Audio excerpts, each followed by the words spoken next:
Les journées d'Alvin sont un véritable marathon. La jeune fondatrice de l'application communautaire de don de sang inaugure l'agenda de travail par un débriefing avec son assistant technique. C'est que depuis quelques semaines, les deux associés échangent sur la performance de la plateforme qui fonctionne déjà si bien. On s'inscrit en mettant un pseudo pour si la personne ne veut pas forcément qu'on sache de qui il s'agit, mettre un pseudo. Alors après cela, la personne a le choix, peut faire une demande ou un don. Donc si tu veux faire un don, tu spécifies la ville dans laquelle tu te trouves, un numéro d'identifiant et le nombre de donneurs par rapport à la demande que tu as effectuée.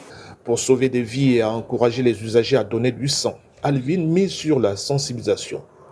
Cet Institut supérieur des technologies l'a invité à présenter son concept devant des dizaines d'étudiants visiblement intéressés par la genèse du projet China.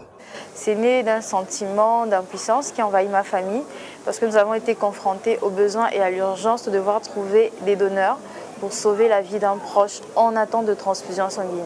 Alors, surtout quand il s'agit de groupes sanguins rares comme O négatif, AB négatif, je peux vous promettre que pour trouver les donneurs, c'est un casse-tête.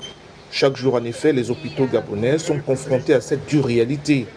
Mais avec son père malade qui avait urgemment besoin de sang, Elodie a testé l'efficacité de l'application China. On a pu avoir un plus grand nombre de poches de sang en mobilisant assez de personnes via l'application. Donc franchement, China, c'est une application qui a permis qu'on puisse répondre à un besoin. Et malheureusement, voilà, il n'a pas été sauvé. Son père n'a pas survécu, hélas, en cause trop de tergiversations avant l'intervention. En rappel, le centre de transfusion sanguine du Gabon a un besoin annuel de plus de 2000 poches de sang, ce qui est loin de satisfaire la demande locale.